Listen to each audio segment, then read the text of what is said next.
आत्मविश्वास और विश्वास इंसान के सबसे बड़े हथियार होते हैं। उसके विजय के सबसे बड़े रहस्य और कारण होते हैं।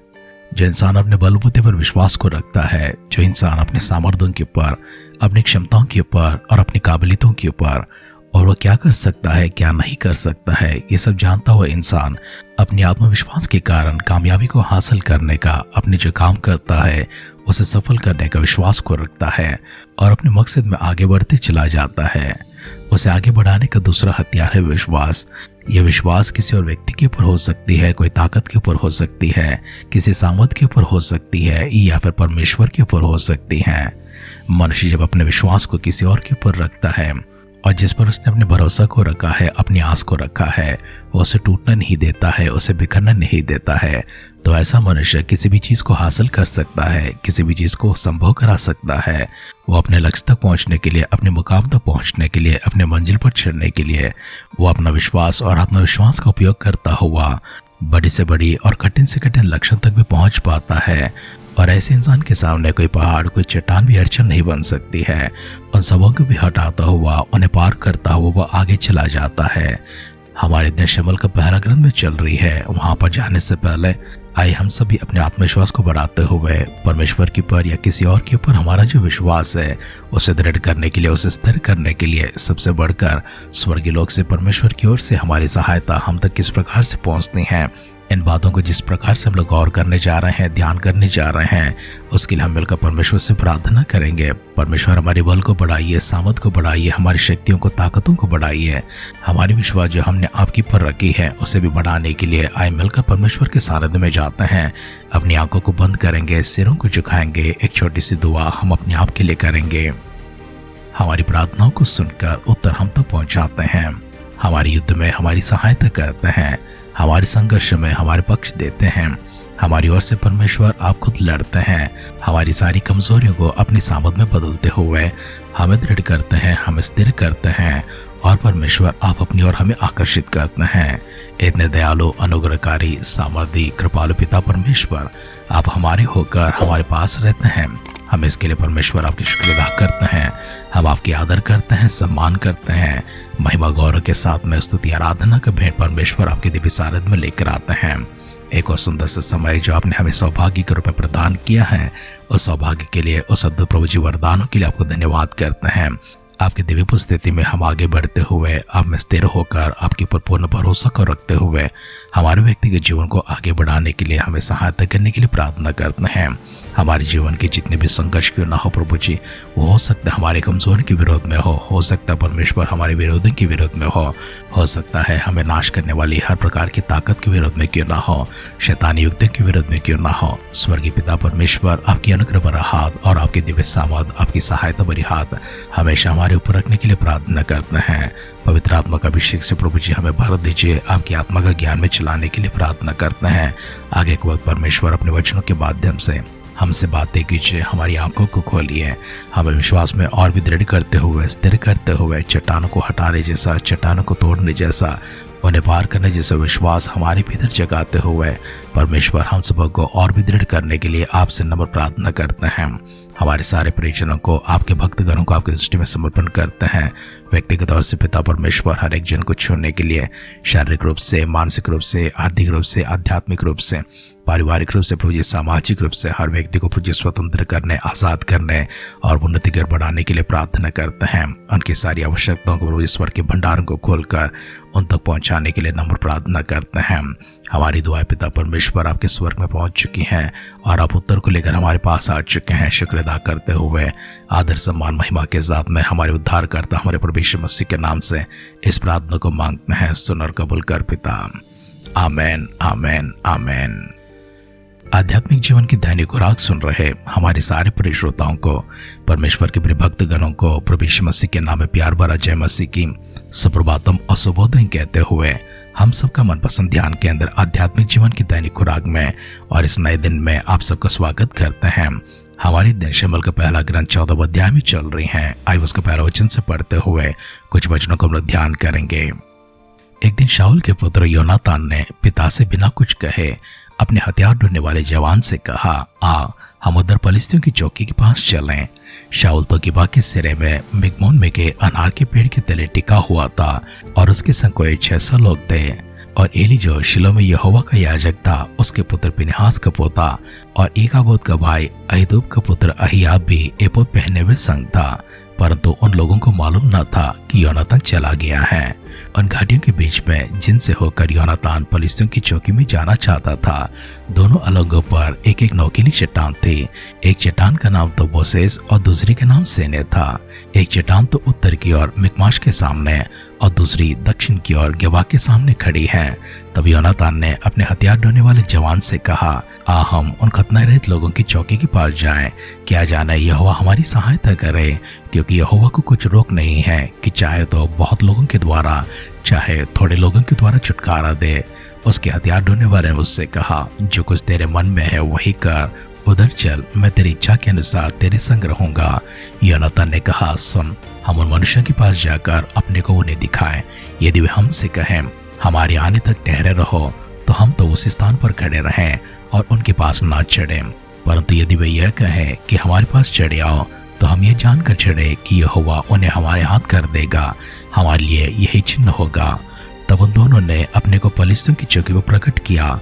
तब पलिश्ती कहने लगे, देखो, इब्री लोग उन बिलों में से जहां से वे छिपे थे निकल आते हैं। फिर चौकी के लोगों ने योनातान और उसके हथियार ढोने वाले से पुकार के कहा, हमारे पास चढ़े आओ, तब हम तुमको सिखाएंगे। तो योनातान ने अपने हथियार ढोने वाले से कहा, मेरे पीछे पीछे चढ़ आ, क्योंकि यहोवा उन्हें इस्राएल के हाथ में कर देगा।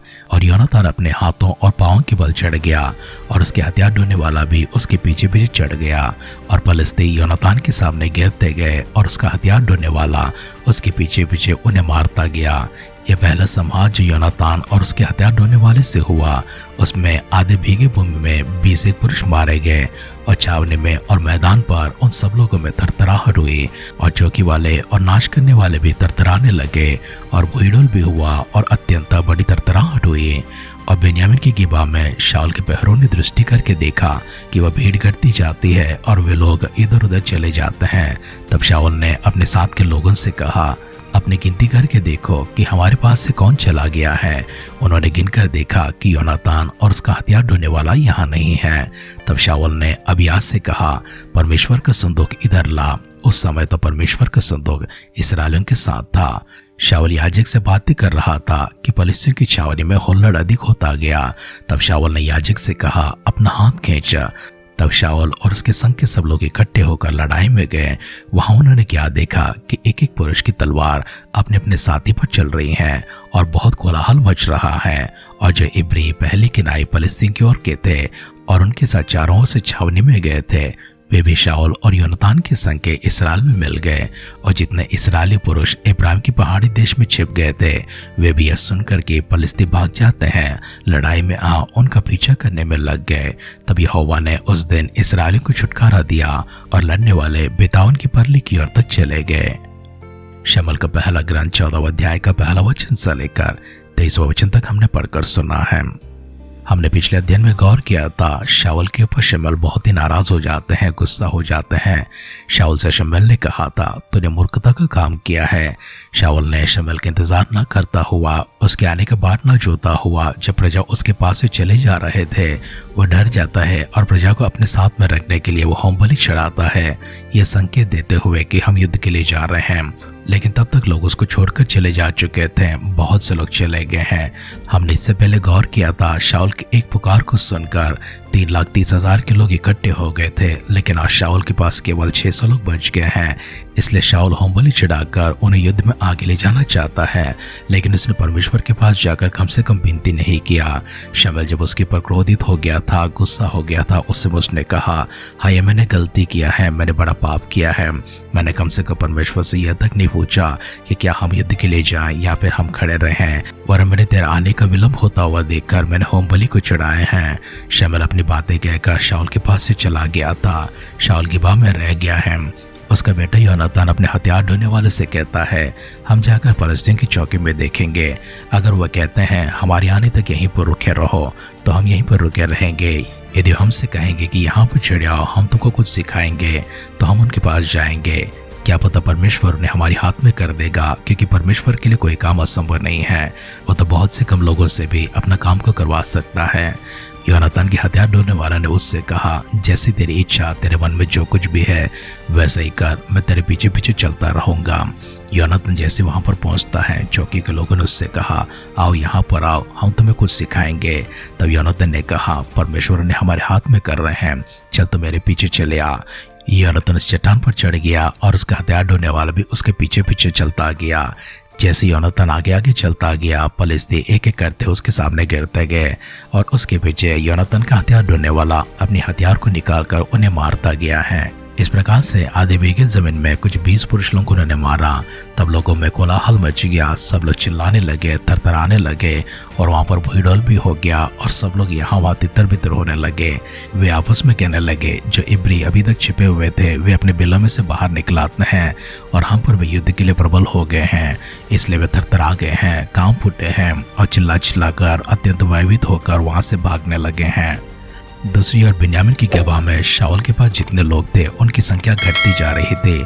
तब शाऊल ने अपने साथ के लोगों से कहा, अपनी गिनती करके देखो कि हमारे पास से कौन चला गया है। उन्होंने गिनकर देखा कि योनातान और उसका हथियार ढूंढने वाला वहां नहीं है। तब शाऊल ने अबिय्याह से कहा, परमेश्वर का संदूक इधर लेकर आ। उस समय तो परमेश्वर का संदूक इस्राएलियों के साथ था। शाऊल याजक से बातें कर रहा था कि फलिस्तीन की छावनी में हुल्लड़ अधिक होता गया। तब शाऊल ने याजक से कहा, अपना हाथ खींचा। तब शाऊल और उसके संग के सब लोग इकट्ठे होकर लड़ाई के लिए गए। वहां उन्होंने क्या देखा कि एक ही पुरुष की तलवार अपने अपने साथी के विरोध में चल रही है और बहुत कोलाहल मच रहा है। और जो इब्री पहले किनारे फलिस्तीन की ओर के थे और उनके चारों ओर की छावनियों में गए थे, वे भी शाऊल और योनातान के संग इस्राएल में जाकर मिल गए। और जितने इस्राएली पुरुष इब्राहिम की पहाड़ के देश में छिप गए थे, वे भी ये सुनकर के फलिस्ती भाग जाते हैं, लड़ाई में आ उनके पीछे करने लगे हैं। तब यहोवा ने उस दिन इस्राएलियों को छुटकारा दिया और लड़ने वाले बेताओन की पल्ले तक चले गए थे। योनातान ने जिस तरह से कहा है, हम थोड़े लोगों के हाथ में ही परमेश्वर फलिस्तियों को कर देंगे, उसी प्रकार से उसका विश्वास ने उसका साथ दिया है। उसका परमेश्वर ने जिसके ऊपर उसने भरोसा रखा था, उस परमेश्वर ने उसका साथ दिया है। केवल योनातान और उसके हथियार ढूंढने वाले के कारण से परमेश्वर ने सारे फलिस्तियों के बीच में थरथराहट लेकर आए हैं, घबराहट लेकर आए हैं। वे आपस में एक दूसरे को मारकर वहीं पर मर गए हैं। योनातान ने तो कुछ नहीं किया था। योनातान के सामने एक एक करते हुए फलिस्ती गिरते गए हैं। उसके पीछे हथियार ढूंढने वाला अपनी तलवार खींचता है और उन्हें मारता चला जाता है। अपने शत्रुओं से किस प्रकार से विजय को प्राप्त किया है, योनातान और उसके हथियार ढूंढने वालों ने विश्वास किस प्रकार से काम किया है, हमने गौर किया है। हमारे वचनों को समाप्त करने से पहले परमेश्वर के सानिध्य में जाकर इसी प्रकार का विश्वास परमेश्वर हमें भी प्रदान करने के लिए, हमारा पूर्ण भरोसा उनके ऊपर रखने के लिए आइए मिलकर छोटी सी दुआ करते हैं। विश्वास का कर्ता और उसे पूरा करने वाला परमेश्वर आप हैं। हमारे मनों में विचारों को जगाने वाला और उन विचारों के साथ में अपने कार्यों को करने वाला और उन कार्यों को करने के लिए अपनी सामर्थ को, अपनी अभिषेक को, अपनी सहायता को हम पर पहुंचाने वाला हमारे स्वर्गीय पिता परमेश्वर, हम आपकी स्तुति करते हैं, आराधना करते हैं, धन्यवाद करते हैं कि परमेश्वर आप हमको चुनते हैं अपने कार्यों को करने के लिए। अपने बलवंत प्रभु जी हाथ हमारे ऊपर रखते हैं, अपनी सामर्थ्य भुजा प्रभु जी हमारे संग रखते हैं और हम सबों को पराक्रम से भरते हुए, अपनी सामर्थ से भरते हुए, शक्ति से भरते हुए असाधारण से और असंभव के कामों को करने के लिए आप हमें चुनते हैं। इसके लिए परमेश्वर हम भाग्यवान ठहरते हैं और आपके नाम की महिमा करते हैं, आपकी गुणगान करते हैं, आपकी आराधना करते हैं। अभी तक परमेश्वर आपने हमारे जीवन में जो कुछ भी किया है उन सबों के लिए शुक्र अदा करते हैं। आगे जो कुछ भी करने जा रहे हैं प्रभु, उनके लिए भी आपको धन्यवाद करते हैं। हमारे विश्वास को बढ़ाते रहिए, स्थिर करते रहिए, आगे चलाते रहिए। आपकी स्वर की ओर और आपकी महिमा की ओर हमारे कदमों को दिशा दिखाते रहिए। प्रभु यीशु मसीह के बादलों की आगमन अगर विलंब होती है, कल सुबह फिर से एक बार हम सब लोग मिलकर आपकी स्तुति करने, आराधना करने, प्रशंसा करने, गौरव महिमा करने के लिए हम सबों को संजीवों की संख्या में रखते हुए एक और संगति का समय प्रदान करने के लिए प्रार्थना करते हैं। अगर ऐसा ना हो तो प्रभु यीशु मसीह के बादलों के आगमन में हम सबको शामिल करने के लिए दुआ करते हुए हमारी सारी प्रार्थना प्रभु जी आपने सुनकर दिया, उतरने के लिए एक और बार धन्यवाद करते हुए हमारे उद्धारकर्ता हमारे प्रभु यीशु मसीह के नाम से इस प्रार्थना को मांगते हैं। सुन और कबूल कर पिता। आमेन, आमेन, आमेन।